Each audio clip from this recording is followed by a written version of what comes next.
Hi, I'm Myles from Art by Myles Laurence, or Myles Laurence Art, and today I'm going to show you how to paint a car. It's a Ford Focus, and I'll sort of show you step by step how to do the whole thing, what paints I mix, so stick with it and I'll show you how it's done. Okay, so you won't actually see the front of the car in this first little bit. I wanted to show more of the mixing tray, and I got my camera set up in the wrong direction, but I will move it over in a minute. Okay, so what we're mixing first is this going to be a grey car, as you can see from the photo. So I'm mixing up a bit of ultramarine with some burnt sienna. They will make a nice grey. What I like about that is you can make it a warmer grey by adding slightly more burnt sienna, or a cooler grey by adding more blue to it. So now we're just sort of filling in.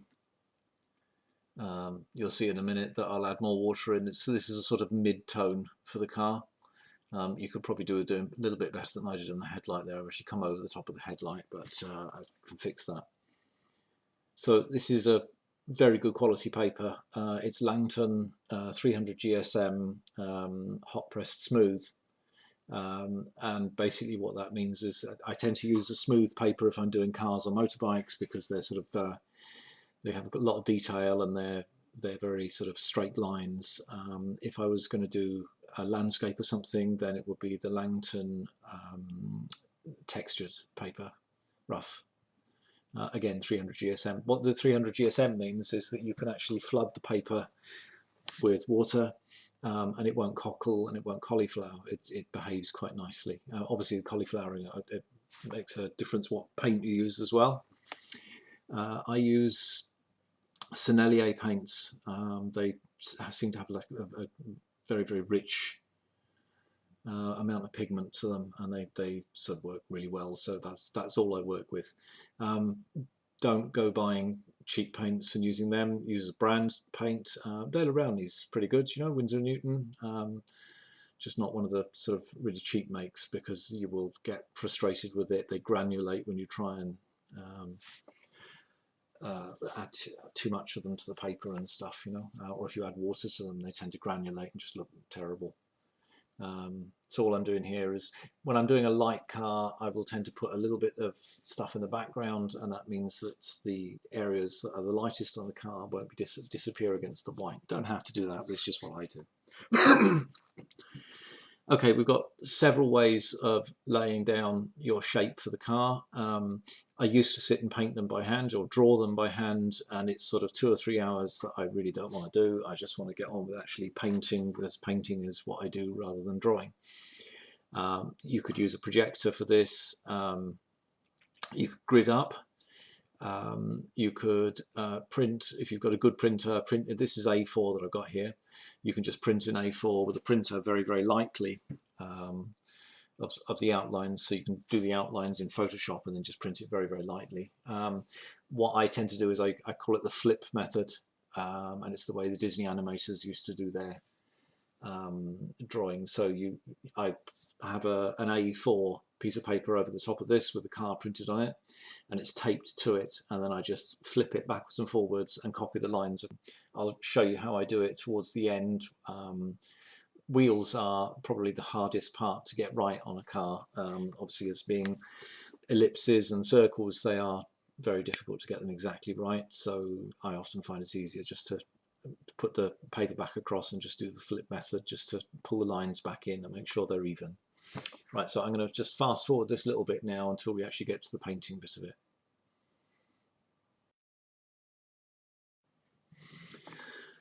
Yeah, so this is, if you use a lamp black, which Sennelier don't do, so this is a Winsor & Newton lamp black, it gives you a much better blackness, and if you're going to be putting water across it and making it flood down as I'm doing here, it needs to be lamp black. If you use the ivory black, it tends not to be very black.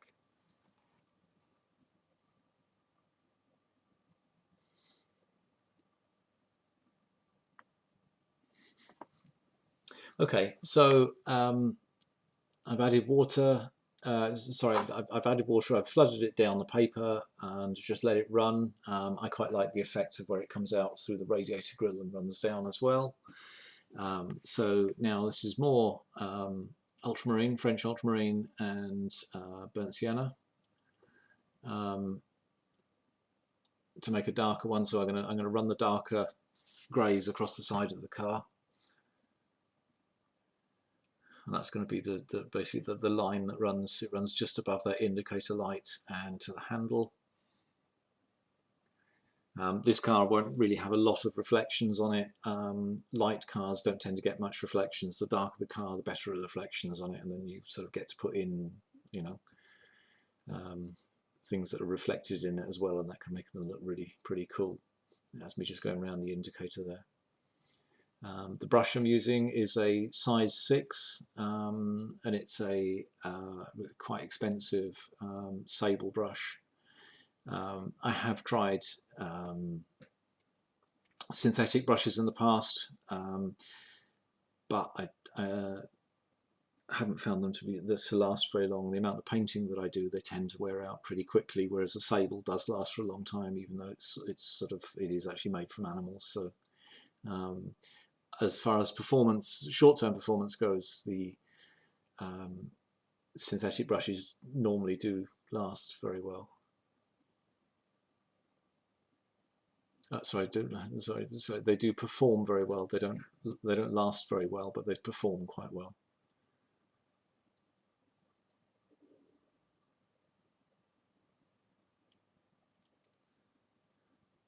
So I'm just going to sort of fast forward a bit more of this and get to the next bit.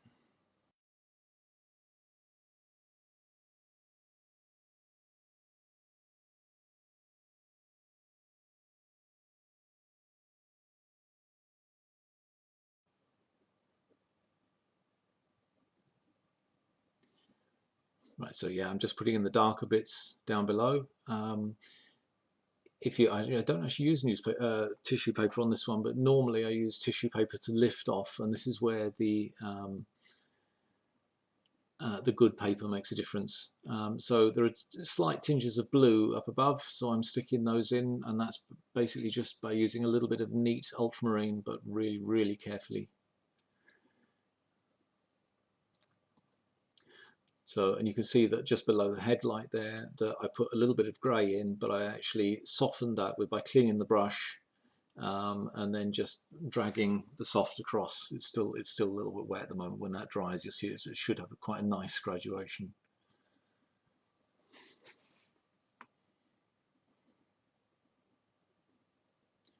Right, so the window tint on most cars is a sort of greeny blue. So what I've done is I've done the little bits that you can't, well, I've basically done the windows to show through. So what I'm going to do is fill everything else in with one coat, and this is where glazing, you can do glazing quite effectively with watercolours. This is what I'm doing now.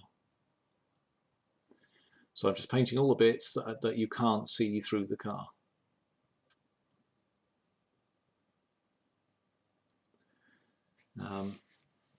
I'm just using a heat gun there. You're supposed to use a hairdryer. It's probably a little bit better. You've got to be a bit careful using heat gun because they're so hot. But so what I'm doing now, this is glazing. So I'm now bringing the paint across, and you can see that the actual windows are showing up through the gaps. I'm going straight back over the top of them.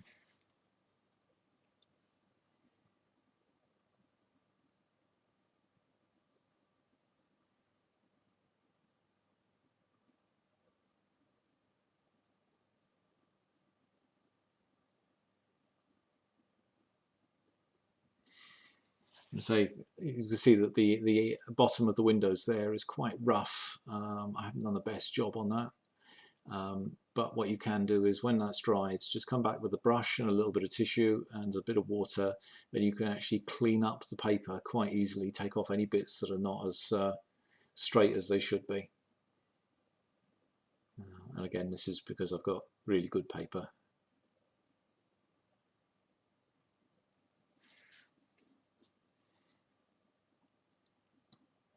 Yeah, so this is actually a very cheap little liner brush I bought. I do have a rigger, but my rigger's a little bit fat and I was struggling with it. Now this liner brush, the only problem with it, of course, is it's quite short. I don't think it's even longer than a centimetre, so it runs out of water quite quickly.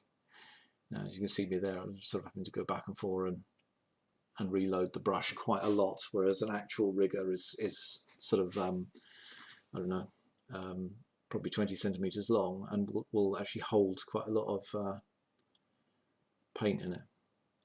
Yeah, we're just doing all the edges of these joints and stuff. Now, that looks a lot darker than it is because there's lots of water in it. Another thing that I quite often do with this is I put it on, I leave it for a second or they are, and just dab it away, and it just softens it. So this is where you've got to be very, very careful when you're doing your headlights and make sure that when you're putting things in, that you're not going in too hard. That it's very, very subtle. The tone is everything here.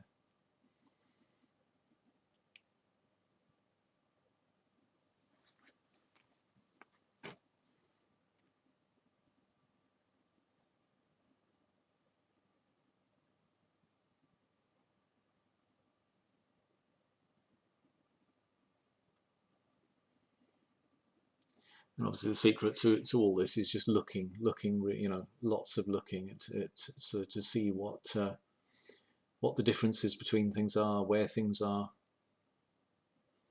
And always remember, of course, with watercolour, you put the lights in first and then the darks. Now, one thing that I do is I use gouache, designer gouache. I think it's Winsor Newton designer gouache, and I use just white. Now, I didn't put them quite right, so just dab them off and re-put them back in at the right place. Yeah, and that's for all my sort of little highlights afterwards. And you'll see me do that in a minute now.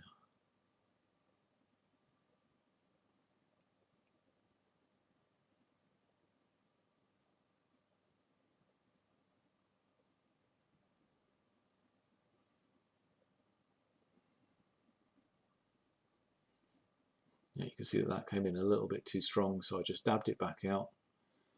And that's a bit better now.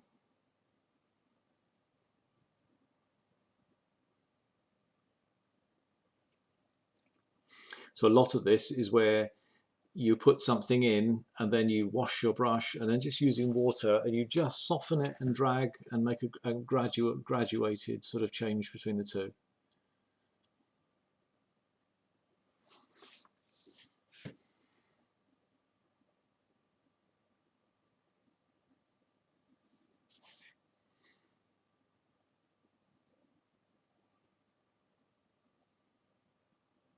Yeah, it's me just cleaning up the edge there, trying to get those a bit better. Works quite well. Right, now this is the designer gouache.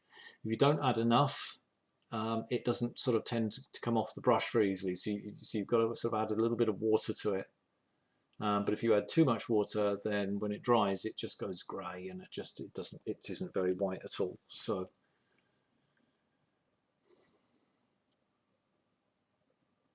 and the other thing is, if you put something in and it comes in too strong, you can always just dab it and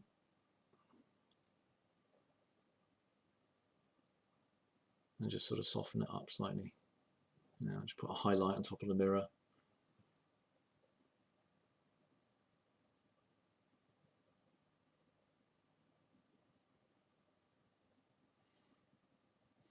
Now you can see these when I put them in, they just come in a little bit too strong. So dab them out. That didn't really work very much. So we just add a little bit of water and just soften everything with some water.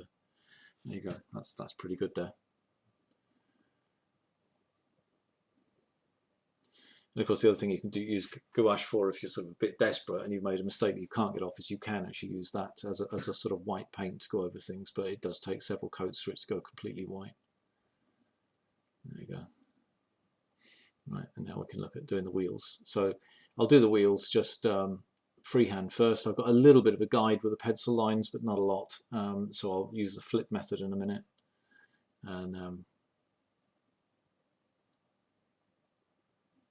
And just sort the shapes out so they look right.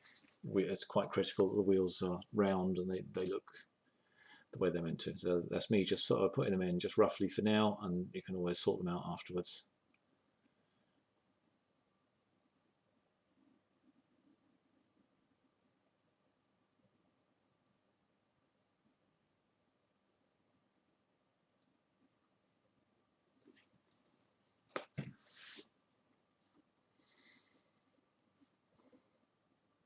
And you can see that the width, that wheel's just not quite right. It's not circular, but it's elliptical. But even so, it's not quite right. But I'll sort that out in a minute. It's just get them in, do it wrong so that you can actually adjust it to make it right. And the gouache is easy enough to remove. You just add a bit of little black paint, not too much, just enough black paint to it now. So we line that up. So if you look at the bottom there, I've got a couple of little lines at the bottom, bottom sort of quarter of, and they line up. So now you see I can just flip back and forth and get all my lines a bit better. There you go. That's pretty good. Do the same with that. There you go. Looks pretty good.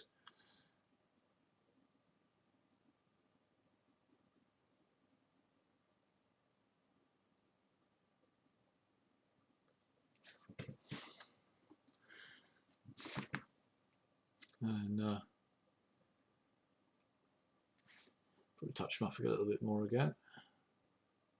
Yeah, and I decided when I look back at it that this didn't really look as dark in there as it should have done. So put it back in again, put the steering wheel back in.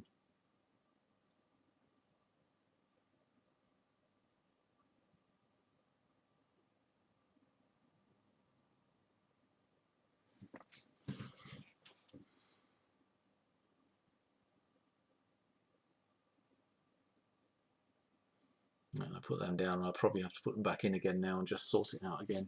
Yeah, because definitely you can see that I've gone. So it's going to just bring it back in again. There you go.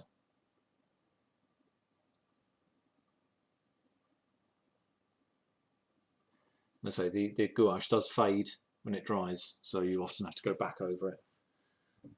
Now I've just put some of the wheel nut holes in. Wrong place on one of them. I'll move that now. Now it looks a bit better. That'll do.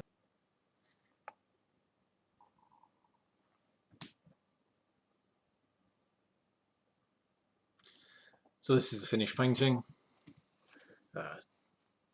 I will do a new painting soon. It probably won't be a car.